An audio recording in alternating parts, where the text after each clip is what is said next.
Um, I know you guys have been bombarded with what's going on already because it's all that's been on the news today. Yet another indictment, arrest, and a hearing is set for this one. Unlike some of the state um, indictments and arrests, the federal judge isn't dragging her feet. So that being said, that's where we at. So I guess nobody had to think about what we were going to be talking about tonight. The delusional demagogue is what I call him now. I used to call him the delusional. I call him delusional Donnie. I call him despicable Donnie. I call him delusional despicable one. Um, but some people are starting to say some of the things that I've been saying for the longest. And I take solace in, on one hand, knowing that I said it first.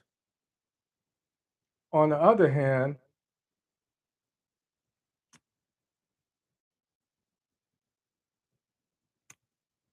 I wish I didn't have to say it.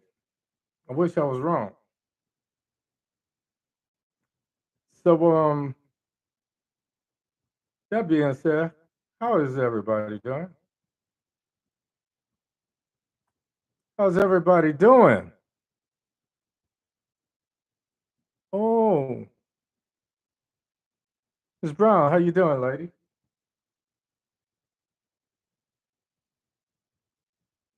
We got to talk about that. I usually mess around the first 5 or 10 minutes, giving everybody a chance to get in because I don't always see the numbers. What's up, Frank? Throw me. Oh, okay.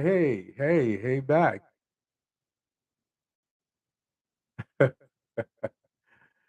Yeah.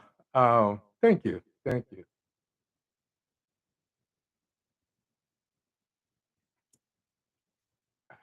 Like I said, I hope everybody got to drink tonight. I think everybody's going to need it. Um, it's Trump, and more Trump. So I'm gonna go ahead, get in, and get out. Before I do that, I'm gonna just say this: I had some people to visit my show, and then had the audacity to send me messages saying that I wasted time and I did this and I did that. When I have information to disseminate that I think it's a bitter pill to swallow. First of all, I use a public speaking technique. I tell you what I'm going to tell you, I tell you what I got to tell you, and then I tell you what I told you. So my redundancy and repetition is by design. Secondly, everything ain't for everybody. If you're not really into politics and you don't understand what's happening, it may sound mundane or something you don't want to hear. But the fact that you're here and listening, even if you don't like what I have to say, mission accomplished. Because this is not about making you agree with me. This is about starting conversation and dialogue to begin with. So when you take the time and listen to my show and give me that feedback, be it negative or positive, I'm cool with that. So I don't think I want to. My name isn't Trump. I don't need to surround myself with yes men and women. What I want to do, what I seek to do, is inform so that you can make up your own minds. Because most of you are not going to tune in to MSNBC and CNN and Meet the Press and all these other news programs. So I'll try to give you something that we can grab hold to. So, with that being said, I'm gonna go ahead and stop messing around here and get this going. Okay.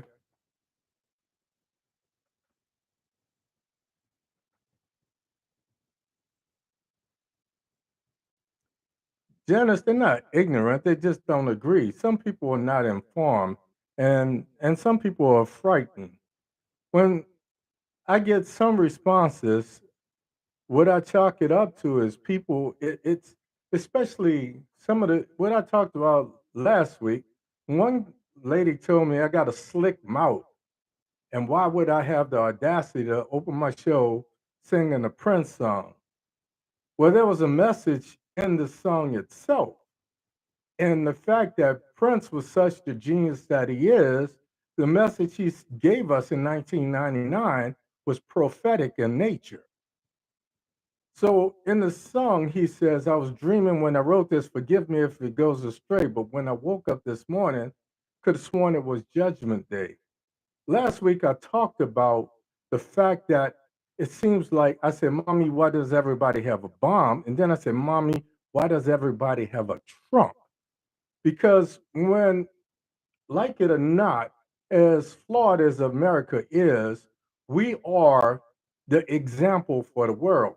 So when they see somebody like Donald Trump do the things that he did under the guise of democracy or this republic, if you will, they have a tendency to want to do it too. Case in point, Netanyahu and Israel has done away with his parliament, and they had a two-stage parliament that would be equivalent to our US Supreme Court and our Congress. Now he has supreme power.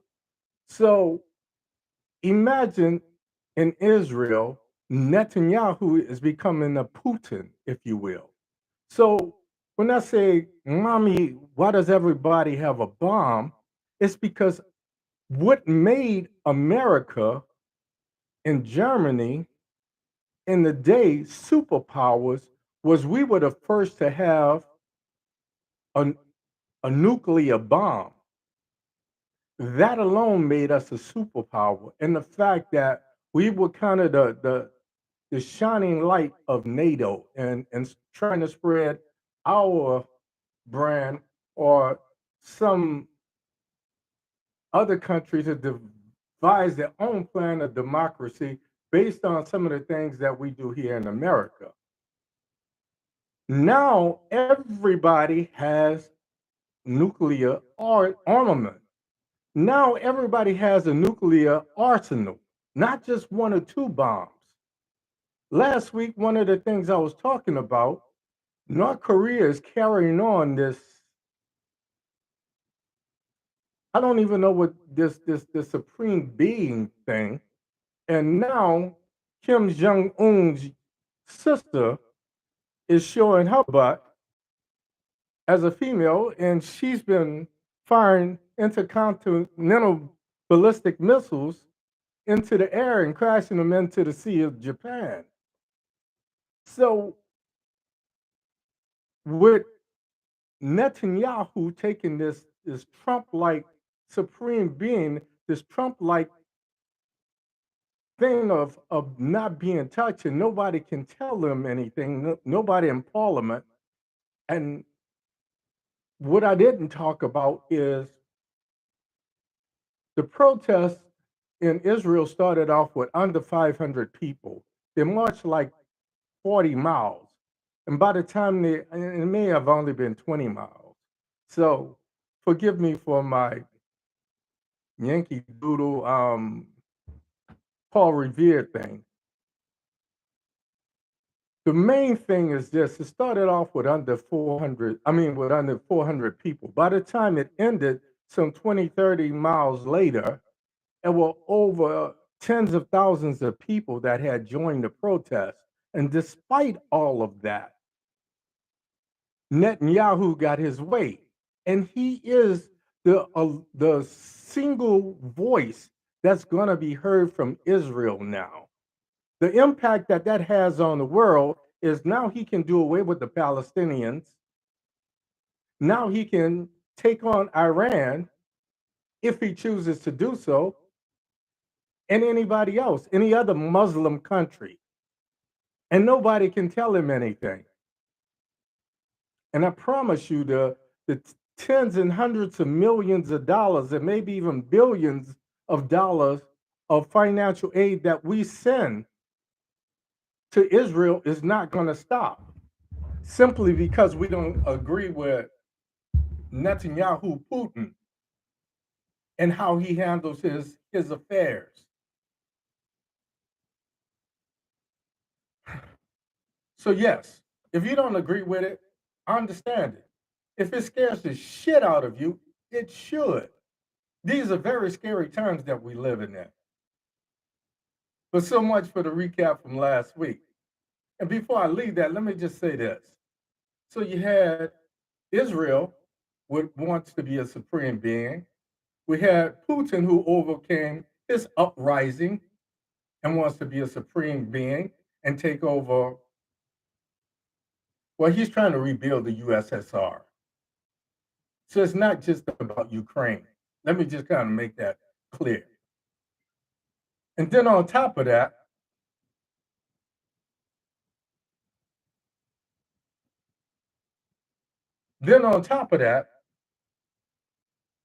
the, the premier or president of Italy wants to reinstill her own form of fascism, like Mussolini did back before World War II.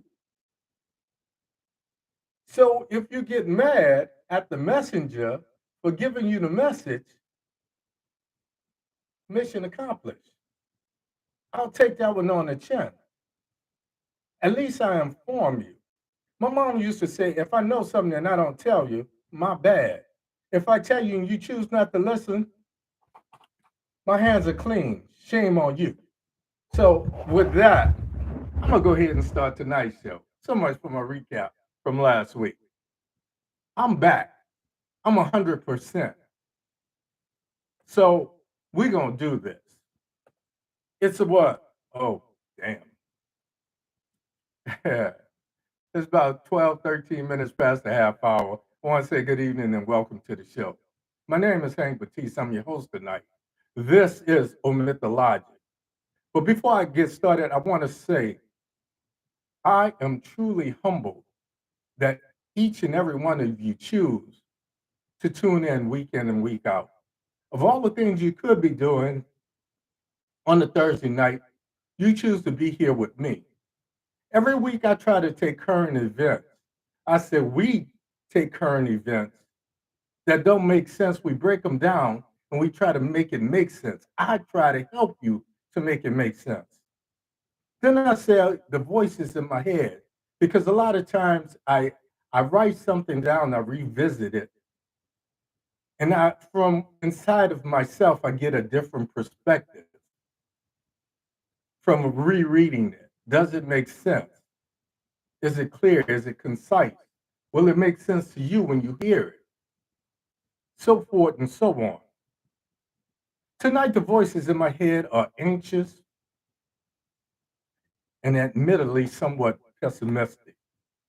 I'm anxious because this is the first time that delusional demagogue, Donnie the delusional demagogue, was not smiling. This is the first time that he didn't come out doing that little crazy people dance and celebrating when he was arrested and charged with 4 additional counts stemming from the January 6th failed coup. Let me just say, I know I was, if not the first, I was one of the first to say this January 6th was a failed attempted coup d'etat.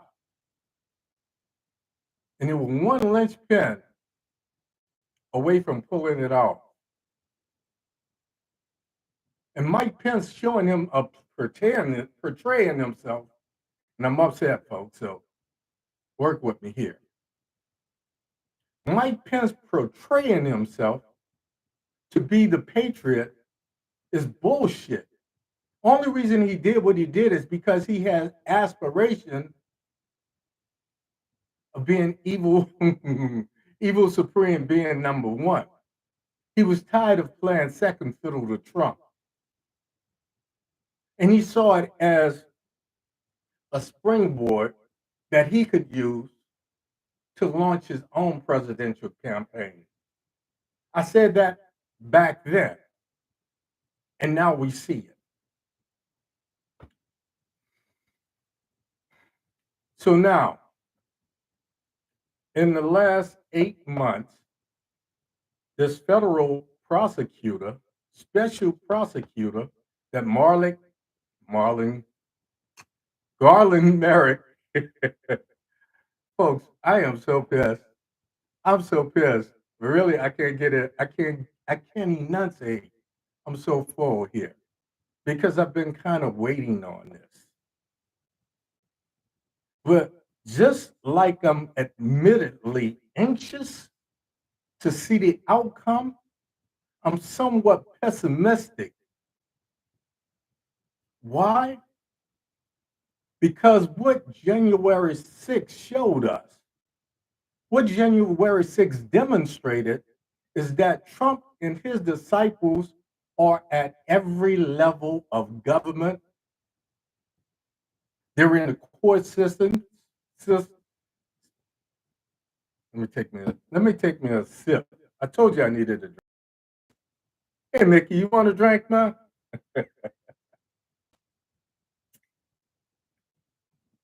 Donnie's disciples reside at every echelon of government. They're in the federal court system. And as we have seen with Clarence, he has his allies on the Supreme Court as well. So no matter what happens, will it be fair? That has yet to be determined. But it defines my pessimism.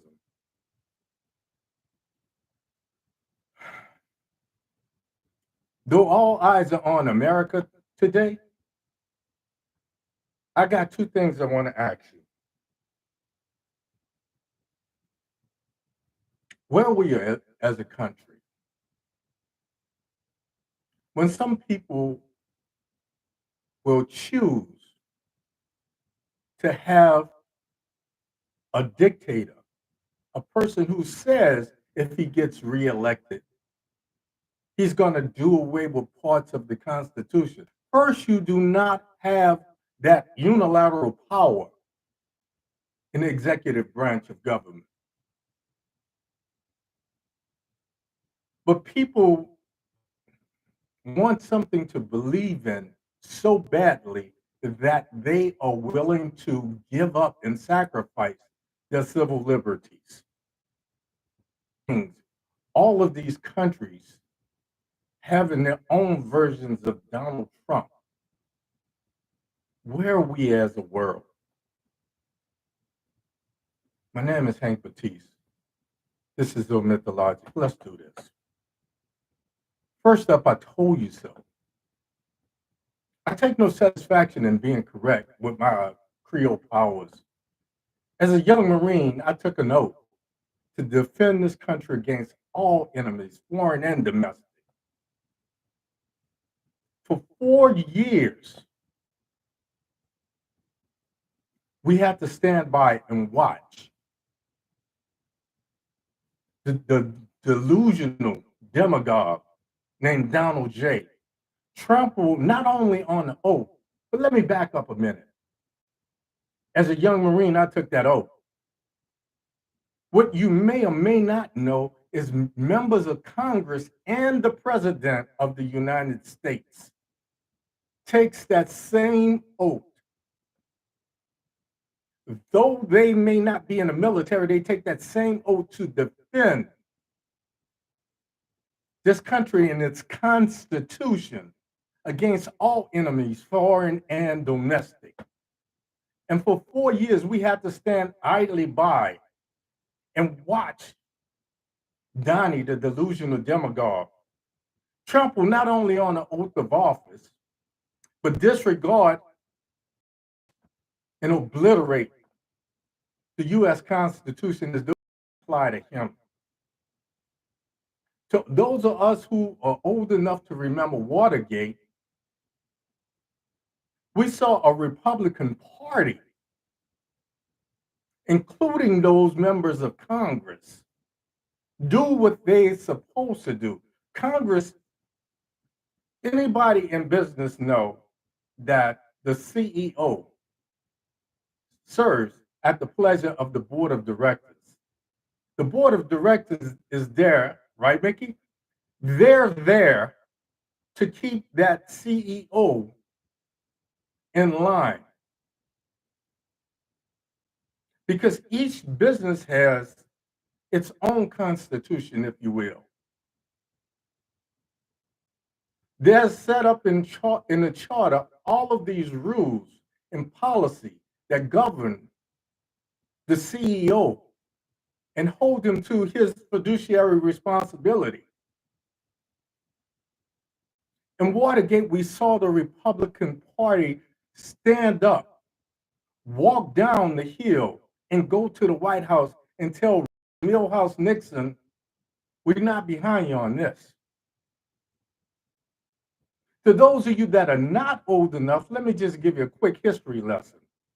Why did Nixon order his henchmen,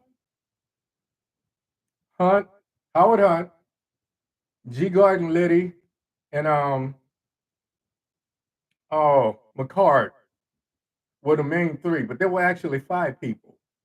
Why did he order them to bug the office in Watergate? He did so because Watergate was the office or the location of the National Democratic Committee. So by doing so, he would know all of the strategies beforehand. And it gave him an unfair advantage going towards the running for the office of president again for re-election.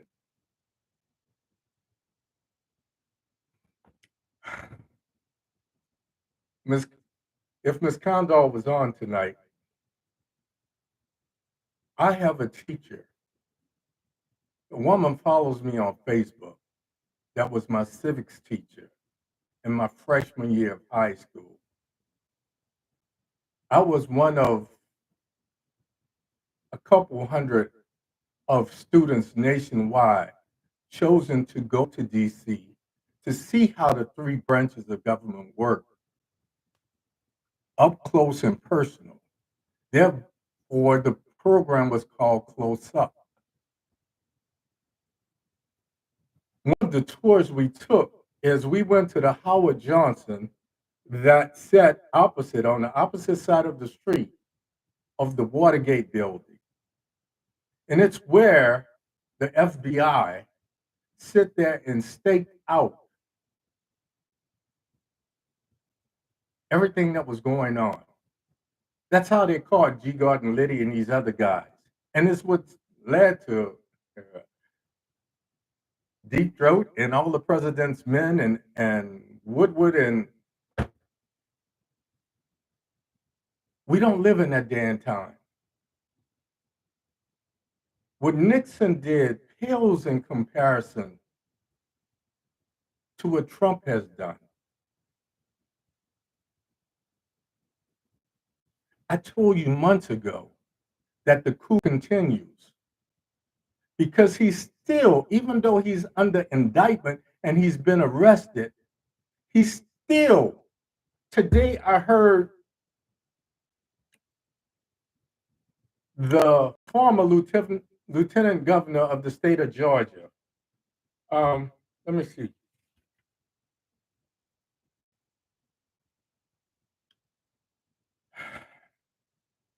I can't think of his name now. But I saw him today, and he parroted something that I've been saying for the longest. He says,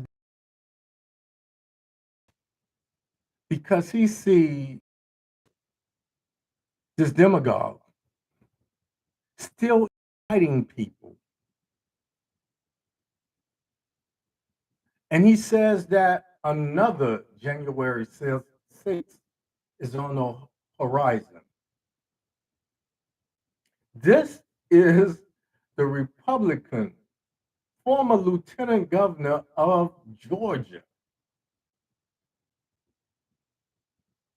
Then we saw Bill Barr,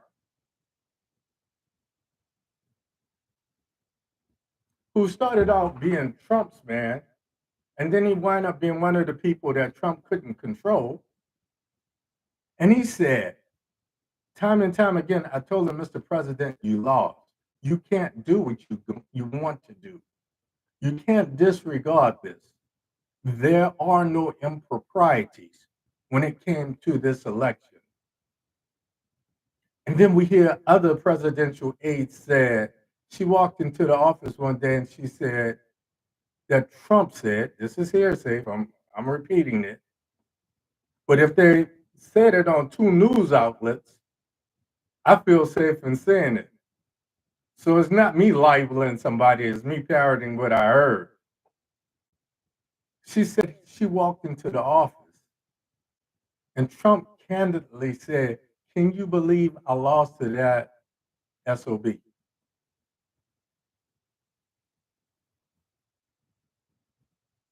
So the defense of him truly believing that there were improprieties and it was his job and he was exercising his First Amendment rights, no. All of it is about inciting people. And to add insult to injury, people, the number of Republicans that believe that Joe Biden is not the legitimate president has risen 8 points, 8 percentage points. Now, most would say that we have a 3-party country: Republicans, Democrats, and independents. So the easy way of looking at it is 1/3, 1/3, 1/3. And even if it's 68%, because this is the number that's being quoted, and I dare not look at Fox because they might say it's 74%. Even if it's 68 to 70% of Republicans who now believe that Joe Biden is not a legitimate president, we have to ask ourselves, how many of those people are police officers, FBI agents, former military, Green Beret, Marine Corps, snipers, recon, Navy SEALs, and so on and so on. How many of those are willing to do whatever it takes to create a social uprising or to try to incite a civil war, especially when we already heard him say, leading up to January the 6th, that we have to be, quote unquote, we have to be willing to fight. Otherwise, we won't have a country. And the most astonishing thing, the most dumbfounding thing to me is Bill Barr being that close to Donald Trump and seeing his narcissistic ass. I'm trying not to cuss tonight, folks. Seeing this narcissistic behind on a daily basis with his sociopathic tendencies. Bill Barr had the audacity to say, if Donald Trump became the Republican nominee for president in 2024, and I quote, I don't know who I would vote for. I don't know how you interpret that. What to me, what it says, he's more connected. He's more loyal to this renegade faction of the Republican Party simply because they call themselves Republicans, that he would follow them down the rabbit hole.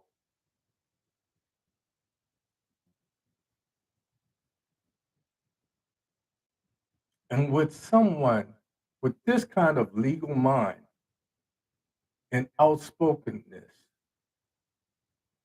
how could he even? Because for him to say that, despite all of this, I would rather vote for a Republican than anyone else. Others are going to follow his example. Hence the 8-point increase in those that say they don't believe that Biden is a legitimate president or actually won the election.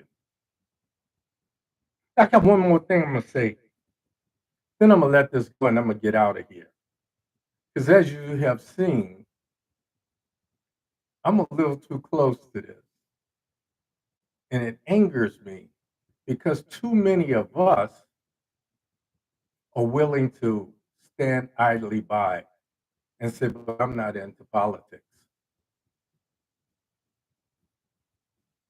So let me say this.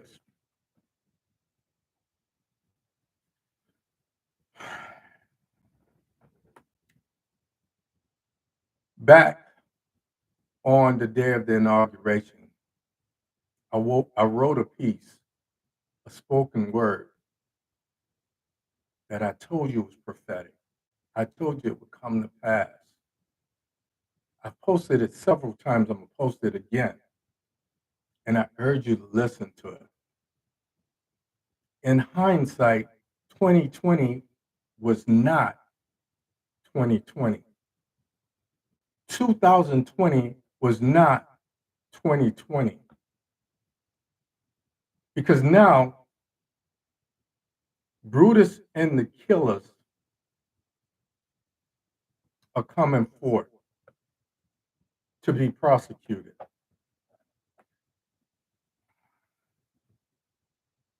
Some have been using this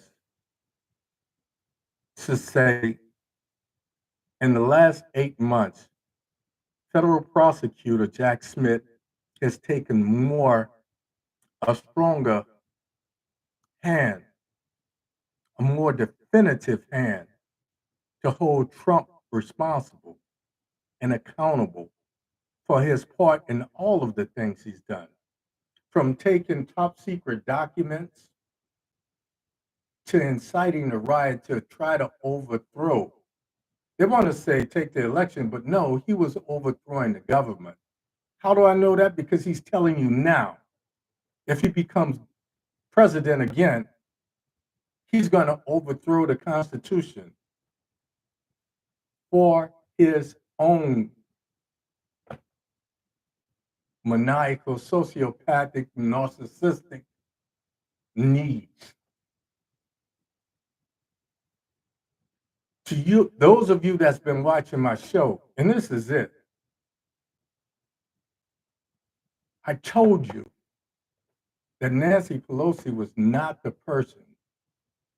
I didn't give a rat's ass that she was a woman. I knew she didn't have the leadership qualities to make an impact. I told you the same thing about Chuck Schumer. So imagine back when Pelosi was Speaker of the House and she started these hearings for January the 6th. She was out of the office visiting Taiwan and here and there and everywhere. Sadly, she was doing some of the same things that Trump did. She was increasing her own portfolio financially. Otherwise, we could have already had this done. Why is that pertinent? Because Donald Trump was starting to fade to black. But now that he announced early that he was seeking re-election or to run again for president, now he gets to sell himself as being a victim. And despite all that he did, he's not being prosecuted because he broke the law. He's being persecuted because there are some who don't want to see him be president or dictator. So as I go, there was a federal judge that summed it up best. What she said is the president, no president is king. And then she followed that statement up with Donald Trump is not president. That's all I got for you tonight, folks. Do me a favor. Before you go to my YouTube. Subscribe. Ring the bell. Share this show with other people. Even if it pisses them off and they all call me and want to say whatever. If they want to take shots at the messengers, so be it. As long as they hear the message. So subscribe. OMITDALOGIC.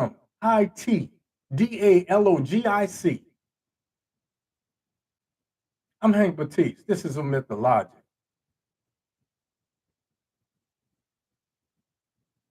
As always, before I go, I tell you, don't be so afraid to die that you forget to live for a purpose, because one thing about this game called life, nobody leaves alive. So you're born on this day and you die on this day. And in between is a dash. Make that dash stand for something. And I'll see you next week, right here, same Baptiste time, same Baptiste place. And as always, important, I wish you love. I wish you peace. 2 fingers to the sky. Like you, man. Yeah, great. I'm out of here. Thanks for tuning in, folks. I love you to death. All you can do is love me back.